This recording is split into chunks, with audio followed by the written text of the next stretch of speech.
Good afternoon. As the Attorney General Kamala Harris and First Assistant United States Attorney Brian Strench mentioned, the Santa Clara County District Attorney's Office was very pleased to play an important role in this long-term undercover operation. We provided legal advice, we wrote numerous search warrants, and when I say we, that's Deputy District Attorney Frank Karuba. Our Bureau of Investigation assisted in arresting many of the suspects. The arrests have been going on the last several days. As I was driving down here from San Jose, I got a text message from my chief investigator indicating that one of our teams had just arrested another 4 individuals in Monterey. As was mentioned, there are nearly 100 state arrest warrants for insurance fraud, for breaking into cars and stealing cars. We've also charged gang enhancements on a number of individuals under the STEP Act, S-T-E-P, which is the Street Terrorism Enforcement and Protection Act. Our Deputy District Attorney Kim Connors will prosecute the auto theft cases through the RADIF task force, and our Deputy District Attorney Charlotte Chang will prosecute the insurance fraud cases. Several of these suspects are career criminals under the 3 strikes law. We're very pleased to have worked with our state and federal partners to successfully combat these criminals and gangsters who are a scourge, a blight, and a cancer on our community. As First Assistant United States Attorney Brian Stretch mentioned, over the last several weeks, one of our Deputy District Attorney, Frank Karuba, has been working with his federal counterparts, Dan Kaliba and Tom O'Connell, to divvy up the cases and figure out where it's best to prosecute it, whether in federal court or in state court. And I want to echo something that the Attorney General said in terms of criminals and criminal activity. Although we are all organized in law enforcement around certain geographic areas, the criminals don't obey those boundaries, which is why it's so crucial for us to work together both at a local, state, and federal level, and why it was really crucial to have the involvement of statewide task forces like the Bureau of Narcotics Enforcement, like CSET, the Santa Clara County Specialized Enforcement Team, like RADIF, the Regional Auto Theft Task Force. These task forces, which are under the auspices of the State Attorney General's Office, are crucial to our success at the local level in combating these kinds of crimes. And I want to highlight that because, of course, we all know that there are budget problems in Sacramento, and there are programs which are facing cuts. And I want to particularly highlight the work of the Bureau of Narcotics Enforcement and CSET and RADIF, because these kinds of statewide task forces are invaluable to local law enforcement. Thank you very much. Thank you. Next is Keith Didymus, the Chief of the California Highway Patrol.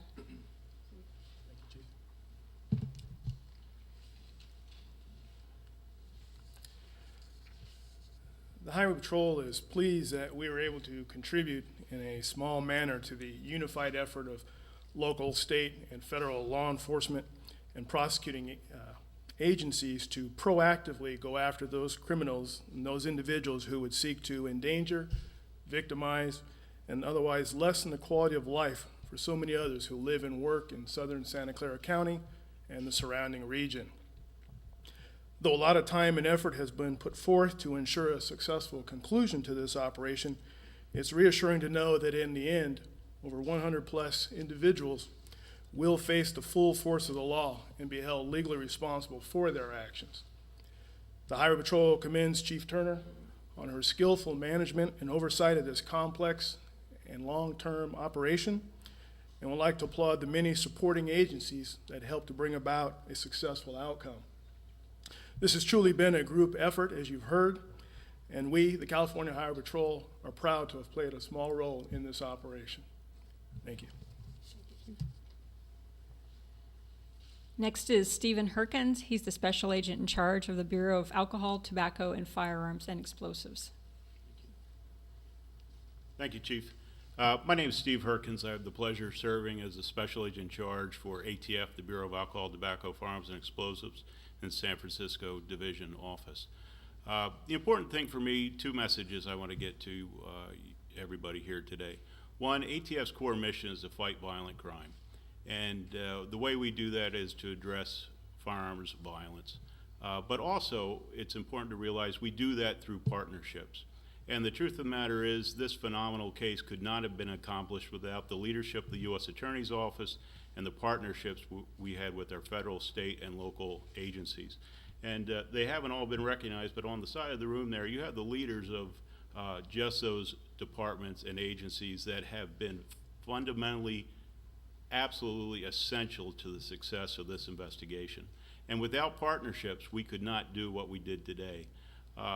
You heard some numbers thrown out here today. On the federal side, we had 39 arrests in the course of this takedown, addressing exactly what I talked about, our core mission area, which is fighting violent crime, taking crime guns out of the hands of the criminal element.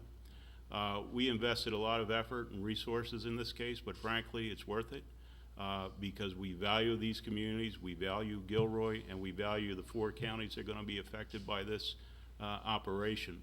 And the truth of the matter is, if we can get one violent crime that is prevented as a result of our work and our effort here today, it was certainly worthwhile. So thank you. Thank you very much.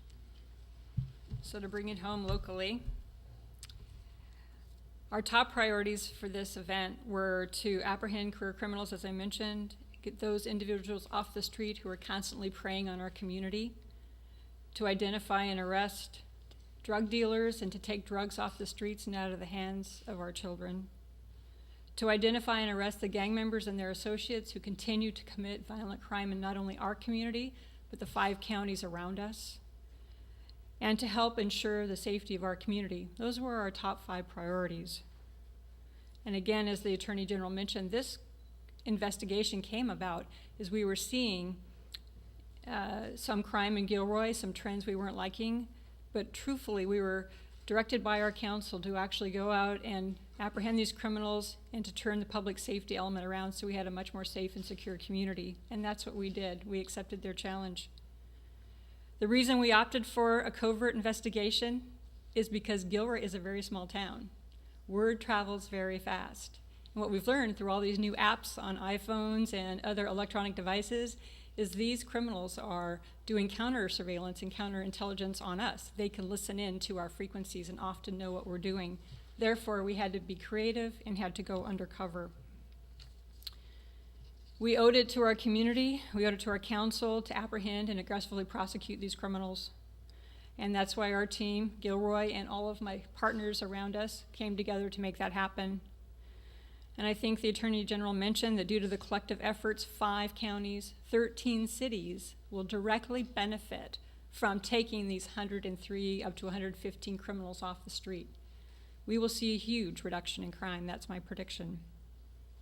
Just in Gilroy alone, 24 defendants. So I wanted to tell you, all 115 didn't live in Gilroy, just to make sure you know that. Truthfully, we had them coming into Gilroy to commit their crime. So I wanted to make sure our mayor knew that these folks didn't all live here.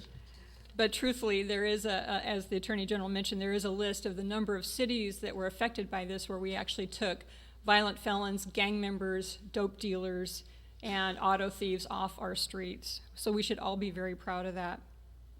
I know that you wanted to probably have some demographics of the individuals arrested today. 53 are known gang members, 28 were female, 90 are males, and 15 were parolees. 110 had prior criminal histories. So we're not talking first-time criminals here, repeat criminals, felons. Again, 87 stolen cars were seized. As you can see, there's a chart over here. This is the picture of the lot where we've been storing these cars for the last 16 months, something to be very, very proud of. As of today, 50 guns, illegal weapons, were taken off the streets and out of the hands of criminal felons, and that we should rest more safely with tonight. We also uncovered 4 insurance frauds. So folks that wanted to report their car stolen and dropped in, and we picked them up. We not only received property, but as it was mentioned earlier, seized a lot of drugs. methamphetamines, heroin, marijuana, cocaine, hash, OxyContin, and ecstasy. All those drugs were taken off the street. And over the last 3 days, you've probably heard, we've had over 400 law enforcement officers working in the 5 county regions. They've come together in partnership, as you've heard, representing 39 different law enforcement agencies, federal, state, county, and local, to arrest these 103 suspects. They've also served 14 search warrants, and we have yet to even know the outcome of all those search warrants. So I want to recognize and thank our federal, our state, our county, and our local partners that contributed to this overall success. I'd especially like to thank those partners who were there with us from day one, who brought the significant resources to make this undercover operation last. Those are the ATF, the CHP, the B&E, we love acronyms in law enforcement, the HIDA Task Force, the National Insurance Crime Bureau, the Monterey County Auto Theft Task Forces, all the task forces from B&E, Homeland Security Investigations, and of course our Santa Clara DA's office and the U.S. Attorney's Office. Without their support and backing, we would not be successful. I'd like to also thank the men and women of the Gilroy Police Department. Every single person in my department, we're small, but we're mighty. Everyone had a hand in this operation, and I applaud their efforts. They're very brave to go out every single day over the last 16 months and make this a huge success, so thank you. A wise person once said, with teamwork comes success. I think you will see this as a huge success for not just my community, but for all of your communities, and we should all be very happy about this. I want to just say, if there are any of you gang members or criminals listening in, this is not over. We haven't finished our work. We're going to continue on. We're going to come out and find those people we haven't taken into custody yet. We're going to keep a hard press on these individuals. We don't want them to reoffend in Gilroy or in any of your communities. So, if they decide to take up operations here, we're going to be very proactive in going after them. Thank you all for coming, for helping us get this great message out, for participating in our press conference, and for your confidence in us as your law enforcement leaders to get the job done for you. Thank you.